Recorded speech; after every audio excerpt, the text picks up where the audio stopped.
Mai lived in a village nestled along the winding Mata River. She often went exploring along the riverbanks with her best friend Bao, a young magical water buffalo who could talk. One sunny morning, Mai and Bao headed to their favorite fishing spot by the river. As Bao munched on grass, Mai stared dreamily at the flowing water, dangling her fishing line. "Do you think we'll catch any fish today?" asked Bao. "I'm getting hungry waiting." "We just got here, be patient my friend," said Mai with a laugh. But suddenly, the bright day turned dark. Strange echoing noises drifted around the river bend. Mai and Bao looked at each other nervously. "What's that weird sound?" wondered Mai. "It sounds scary," said Bao anxiously. "Maybe we should go back home." "Don't be afraid, let's go see what it is," said Mai, gathering her courage. "Come on, follow me."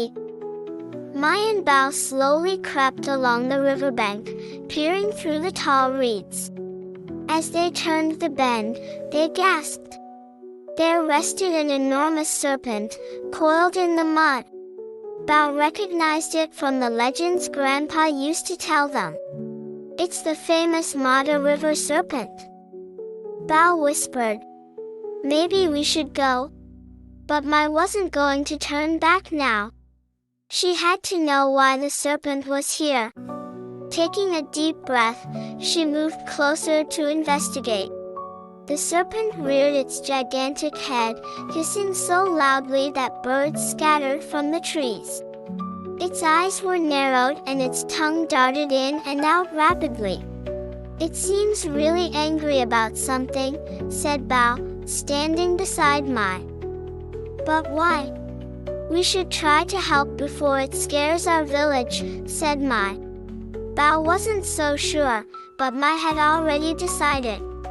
Taking a deep breath to gather her courage, Mai called out, "Mr. Serpent, why are you so upset?" The serpent stopped hissing and looked at Mai curiously. It tilted its head from side to side, studying the girl who dared speak to it. Slowly, the serpent began slithering onto the riverbank, churning up mud and dirt as it drew closer to Mai and Bao. "Be careful," whispered Bao. But Mai stood her ground. As the serpent loomed above them, its eyes flaming, Mai spoke gently. "You seem sad. Did something happen to make you so angry, Mr. Serpent?" The serpent blinked, confusion replacing the anger on its scaly face. It almost seemed to be listening. "Can we help you find something that makes you happy instead of angry?" asked Mai. "There must be something nice we can do." The serpent tilted its head the other way as if thinking about Mai's words. It no longer looked enraged, just sullen and defeated.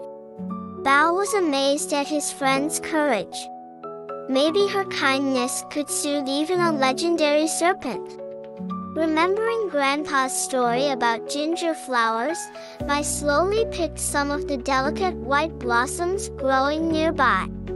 "These flowers smell really lovely. Do you like how they smell, Mr. Serpent?" she asked gently, holding them out towards it.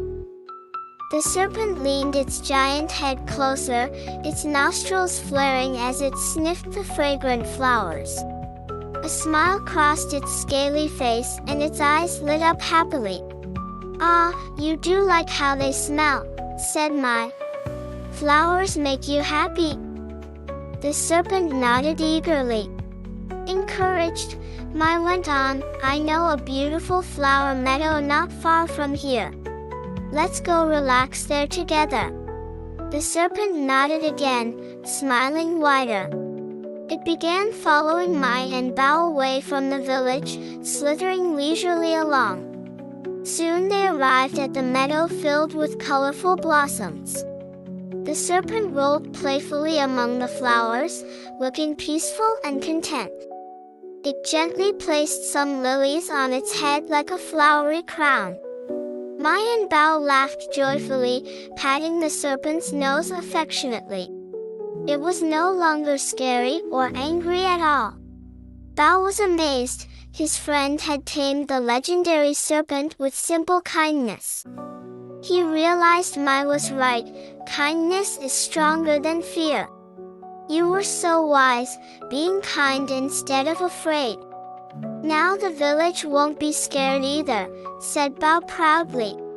Mai smiled, knowing Grandpa would be proud of her courage and compassion. Later, Mai brought the village elders to the flower meadow to meet the serpent. At first, they were fearful, but Mai reassured them. Don't be afraid. He was just sad before, but now is peaceful and happy here, she explained. The elders were amazed to see the once fearsome serpent contentedly sniffing flowers with lilies adorning its head. It gently allowed the elders to approach and touch its nose. Mai tamed it with simple kindness. She is so wise and brave beyond her years, the elders marveled. Mai smiled proudly. My grandfather taught me that kindness is stronger than fear. Anyone can be a friend if you approach them with an open heart. From then on, Mai and Bao visited the serpent daily, bringing flower garlands and herbs for it to enjoy. The village children even started coming along, no longer afraid now that they saw the serpent's gentle nature. The elders shook their heads in wonder at Mai's compassion. She had proven that one should never judge by appearances alone. Just as her grandfather's words had guided her, she was now guiding others to be kind and see the good in all.